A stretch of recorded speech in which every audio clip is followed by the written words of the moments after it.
Attention, vous écoutez un programme audioactif.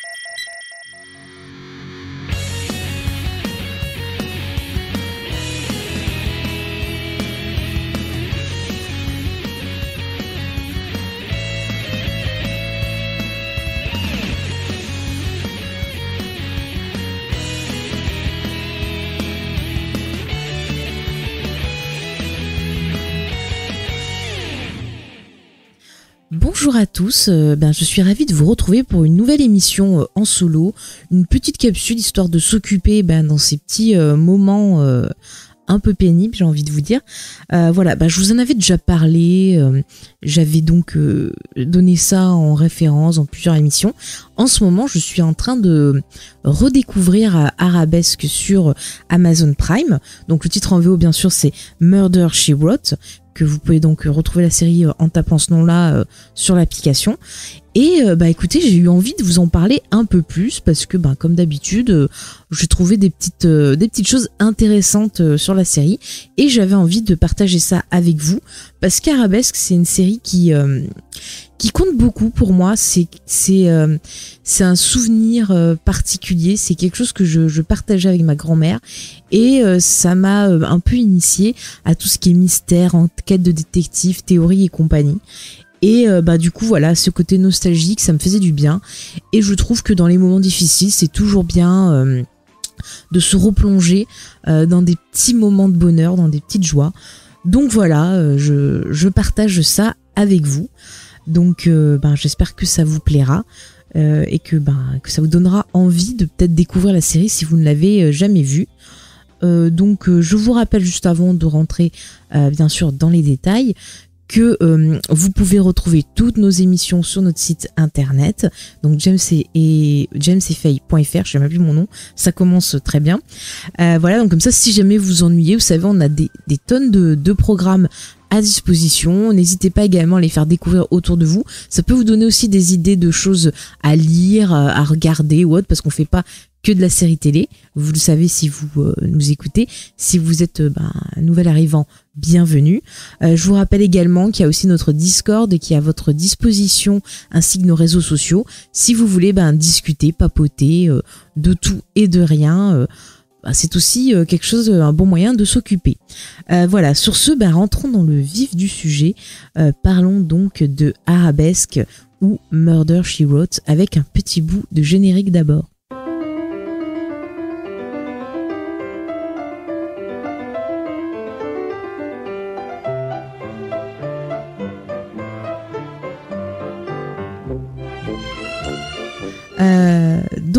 Donc Arabesque, c'est une série qui a commencé en 84 sur CBS, qui s'est terminée en 96. Elle compte 12 saisons et 4 téléfilms. Alors sachez que sur Amazon Prime, vous aurez accès à 8 saisons et les autres saisons apparemment ne sont pas comprises dans le Prime. Enfin en tout cas, c'est pas marqué comme étant inclus dans le Prime, donc je ne sais pas exactement ce qu'il en est. J'espère qu'ils les rajouteront quand même parce que c'est quand même sympathique et ça fait beaucoup de quand même, je me rends compte, mais c'est pas grave. On doit la série donc à plusieurs personnes, notamment Peter S. Fisher et Richard Levinson, qui ont travaillé tous les deux sur la série Columbo ou encore Kojak. L'autre co-créateur de la série, c'est William Link, qui était un scénariste qui a bossé sur pas mal de séries assez cultes comme Alfred Hitchcock présente, Le Fugitif, ou encore Manix. Donc voilà des titres qui ont quand même marqué l'histoire de la télévision. Si vous connaissez pas, je vous invite un peu à tapoter sur les internets pour découvrir tout ça. La série s'inspire au départ du personnage de Miss Marple, donc un personnage créé par Agatha Christie. Donc si vous ne la connaissez pas, c'est une petite vieille qui habite une petite mamie en quelque sorte, qui habite dans un petit village et qui a une passion, c'est-à-dire qu'elle aime bien en fait regarder les gens et essayer de comprendre la nature humaine. Et du coup, ça lui donne un sens de l'observation. Ça lui permet de faire des petites enquêtes. Donc il y a différentes histoires, différents romans d'Agatha Christie la mettant en scène. Vous avez pu la voir aussi au cinéma, et notamment, et là on va tomber sur Angela Lansbury, car Angela Lansbury a joué le rôle de Miss Marple au cinéma dans l'excellent film Le Miroir se brisa, que je vous conseille, avec pas mal de grands acteurs comme Elizabeth Taylor par exemple. Donc si vous voulez avoir un aperçu, et déjà dans sa façon de jouer on voit les prémices de Jessica Fletcher. Donc Angela Lansbury, c'est une grande dame, d'ailleurs on dit Lady Angela Lansbury parce qu'il me semble qu'elle a été anoblie par la reine. Donc elle a fait beaucoup de choses, elle a fait du cinéma, elle a eu une carrière à Broadway, elle a fait beaucoup de doublages notamment pour Disney, elle a fait aussi pas mal de films. Vous avez pu la voir dans Le Portrait de Dorian Gray, il me semble que c'est un de ses premiers rôles où elle est magnifique. Elle a joué dans Sweeney Todd, la version comédie musicale. Donc Le Miroir se brisa, j'ai cité. Elle a fait énormément de choses en tant que doubleuse. Par exemple, c'est elle qui joue Mrs Samova dans La Belle et la Bête. Vous avez pu la voir dans L'Apprentie sorcière. Dernièrement, elle est apparue dans Le Retour de Mary Poppins. Donc c'est vraiment une très très grande dame. Moi, je l'aime beaucoup. Donc voilà, et je trouve que elle est l'âme de la série, elle apporte quelque chose au personnage de Jessica Fletcher. Je vais vous en parler plus en détail, tiens là tout de suite, parce que bon, le centre de la série c'est quand même donc le personnage de Jessica Fletcher, mais qui est-elle ? Eh bien, c'est une veuve qui, au départ, dans sa jeunesse, voulait devenir journaliste, et puis finalement, elle s'est mariée donc à Monsieur Fletcher, son mari. Et donc elle a renoncé à ce projet-là, et du coup elle a vécu sa petite vie avec lui, elle a été prof, elle a fait pas mal de choses, et quand son mari est mort, pour tromper l'ennui, elle a commencé en fait à écrire des petites histoires policières, des petits romans, mais elle écrivait que pour elle.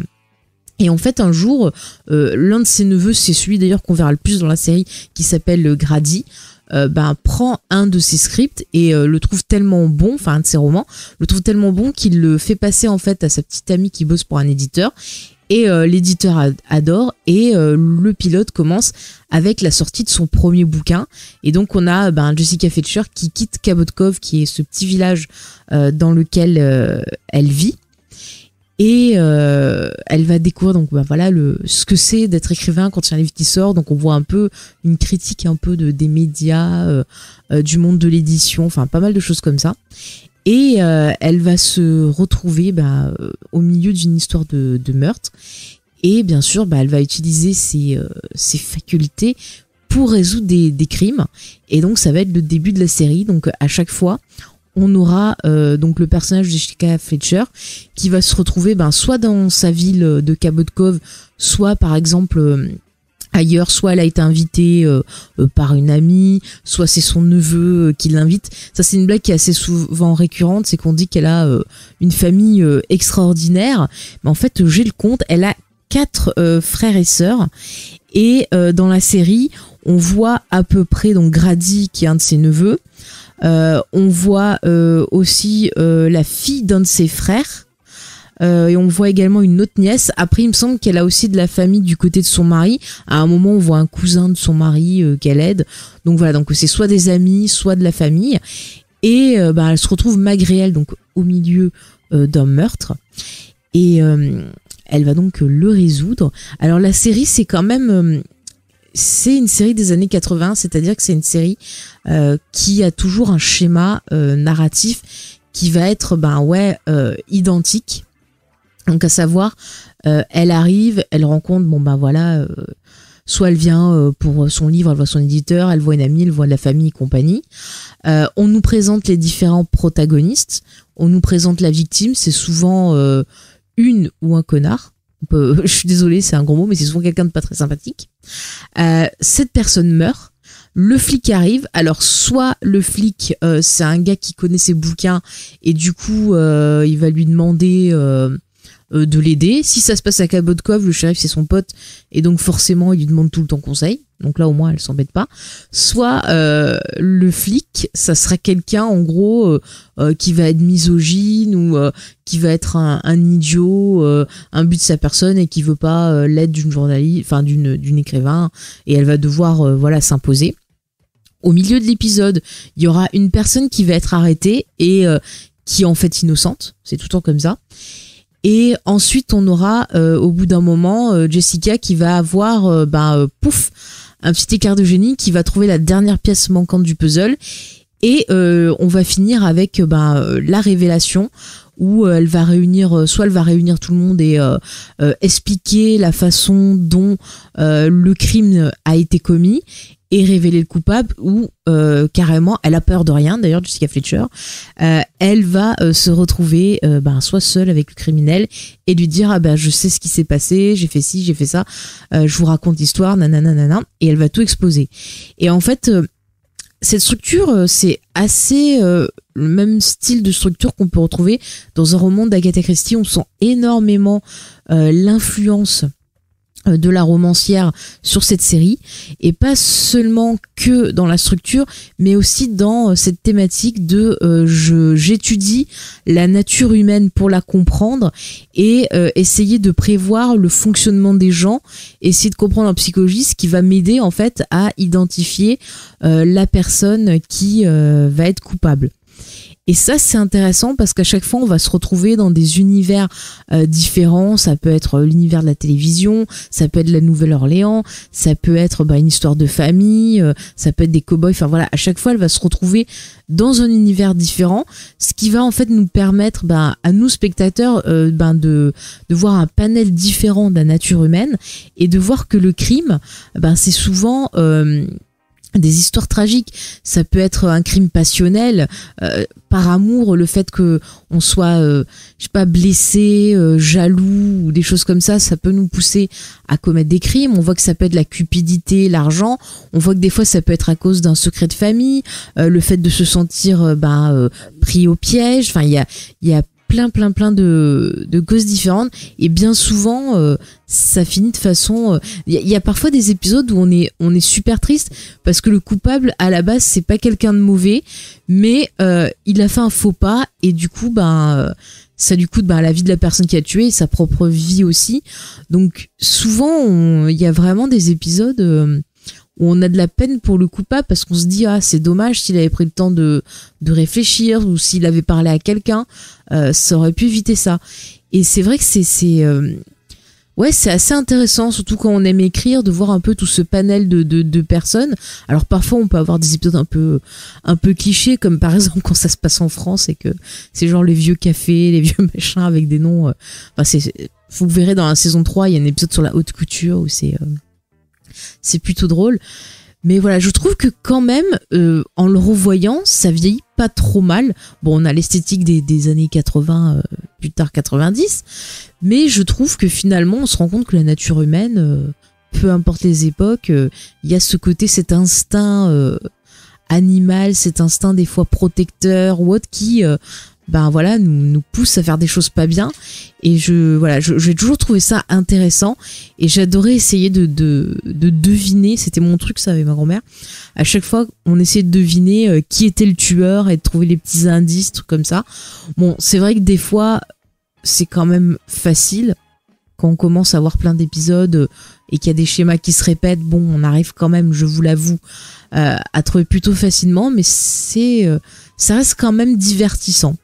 Ensuite, autre point qui est plutôt sympathique aussi dans le côté nostalgique, c'est que la série a énormément de guest stars, et on voit les débuts de certains acteurs. À un moment, il y a un épisode où on voit Bryan Cranston qui est fiancé avec Linda Hamilton, donc Breaking Bad qui rencontre Terminator, moi ça me fait rire. On a George Clooney qui apparaît tout jeune dans un épisode. On a l'acteur qui joue Futé dans l'agence touriste, qui est aussi dans Battlestar Galactica, qui apparaît. On a Marcia Cross qui apparaît dans un épisode, donc de Desperate. On a Daniel Day-Kim qui apparaît aussi, Andrea Parker, James Coburn. On a Melissa Sue Anderson de La Petite Maison dans la Prairie qui apparaît. Il y a même Courtney Cox qui apparaît dans un épisode. Elle fait une nièce de Jessica Fletcher du côté de son mari. Voilà, un petit rôle vraiment très très petit. On a Tippi Hedren qui apparaît, Juliana Margulies qui apparaît, qui était dans Urgence. On a Roddy McDowell, voilà, si vous êtes fan de La Planète des Singes. Et Cornelius, donc l'acteur qui joue Cornelius apparaît. Donc voilà, peut-être que ça intéressera le Dr Zaius si jamais il nous écoute.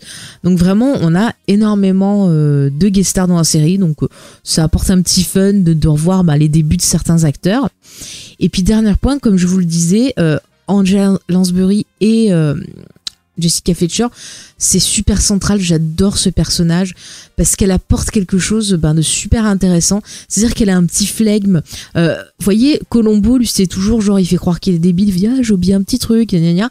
Et elle, en fait, c'est elle fait un peu genre celle qui sait rien, et puis elle dit, ah, c'est bizarre, j'ai entendu machin qui a dit ça et tout. Enfin, elle va toujours, en fait, soit faire style de répéter quelque chose qu'elle a entendu sans comprendre, alors qu'en fait elle le fait exprès pour avoir une réponse, un indice, soit elle va inventer des faux trucs. Par exemple, des fois elle laisse des faux boutons, elle va laisser un truc pour piéger en fait une personne et voir comment elle va réagir.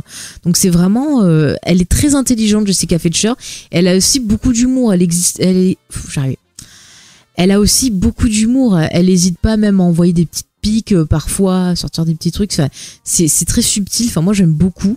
Et puis, c'est vrai que c'est un personnage féminin qui est intéressant parce que souvent, elle va être confrontée, comme je l'ai dit, à des personnages sexistes qui font genre, oh, mais les femmes, oui, vous écrivez des romans d'amour, maintenant vous faites des trucs policiers, c'est trop gentillé. Enfin, voilà, où on lui dit, oh, mais non, vous êtes une vieille dame, c'est bon. Allez, on vous écoute pas et tout. Et en fait, à aucun moment, elle va se positionner en disant, ah, mais regardez, je suis trop intelligente, machin chose. Non. Elle va utiliser son esprit, elle va faire son enquête quand elle sent qu'il y a une injustice. Elle peut pas s'en empêcher, il faut qu'elle fasse son enquête.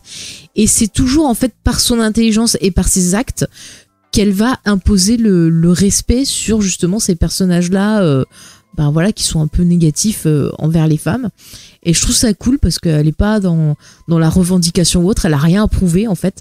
C'est je vois une injustice ou je suis intéressée par le crime, parce qu'au bout d'un moment on voit très bien que c'est quand même, à chaque fois elle dit ah mais non c'est pas du tout mon métier, non je veux pas et tout, mais on sent qu'elle peut pas résister quand il y a une énigme, quand il y a une injustice, quand il y a quelque chose.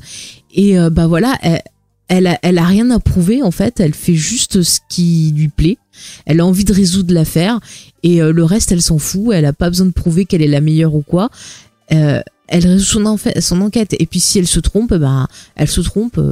Voilà, ça peut arriver que des fois elle se trompe, et bien c'est la vie quoi, et elle le prend pas au tragique. Et du coup je la trouve très intéressante, très intelligente et plutôt positive comme personnage féminin. Et moi j'avoue que quelque part elle a eu une petite influence sur moi, quoi. Je sais que quand j'étais petite, on me disait qu'est-ce que tu veux faire? Je disais je vais être Jessica Fletcher. Je rêvais d'écrire des romans policiers et de résoudre des affaires. Voilà, écoutez, chacun ses rêves. Mais non, vraiment, j'aime beaucoup. Et je peux que vous conseiller la série parce que je pense que déjà ça va vous divertir. Et puis elle a cette aura, elle a ce charisme qui fait que on peut pas s'empêcher de regarder plein d'épisodes. Donc c'est une série marquante.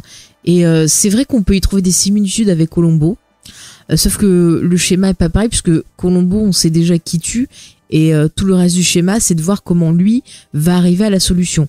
Alors j'avoue que moi je suis moins fan parce que j'aime chercher, et en fait si on me donne la réponse déjà, du coup je suis un peu frustrée. Mais après c'est vrai que Colombo c'est quand même une série qui a de grandes qualités, qui a un personnage pareil qui est marquant. Donc j'aurais bien voulu voir un petit crossover Colombo Arabesque, ça aurait été intéressant. Mais non, elle a fait un autre crossover avec une autre série phare des années 80. Il s'agit de Magnum. Et oui, il me semble que ce crossover, si je me rappelle bien, arrive dans la saison 2 ou 3. Et en fait, donc on a une partie qui se passe dans Magnum et une partie qui se passe dans Arabesque. Et en fait, donc l'histoire, c'est que Jessica va voir une amie justement à l'endroit où habite notre célèbre détective moustachu Thomas Magnum, et elle va se retrouver prise dans une histoire encore une fois de de meurtres, de crimes et de plein de choses. Et il y a Thomas Magnum qui va se faire accuser du crime, et donc bien sûr elle ne résiste pas à sa moustache et il faut qu'elle l'aide. Et j'ai trouvé ça, enfin je l'ai beaucoup aimé ce crossover. Je trouve que ça fonctionne super bien entre les deux, parce qu'ils n'hésitent pas à se faire des petites plaisanteries. Limite je me dis, oh, Magnum il serait pas en train de flirter avec Jessica Fletcher, parce que des fois il y a des petits trucs, je pense qu'il aime bien les auteurs lui aussi, enfin les autrices plutôt. Non mais je trouve que vraiment j'avais des doutes, mais quand je l'ai revu, j'ai trouvé que ça marchait bien. Donc elle connaît Higgins, voilà, bon, ils ont réussi à faire des liens, mais elle n'est pas introduite de façon débile. Ça respecte bien les schémas des deux séries, et puis il y a un respect, on sent du respect et de l'amusement entre les deux acteurs, et vraiment je me suis éclatée sur ces épisodes-là. Je les ai trouvés vraiment drôles, divertissants encore une fois. Donc voilà, je ne peux que vous dire de regarder Arabesque. C'est vraiment une série divertissante. C'est pas là où on va faire 10 000 analyses. Vous voyez, l'émission c'est vraiment court. C'est juste des petites capsules bonus, pour vous faire des petites recos séries quand on a envie de vous en partager. On vous en fera sûrement d'autres, je pense. Je verrai avec James. On fera sûrement des petits lives sur Discord avec des thématiques. Enfin, vous inquiétez pas.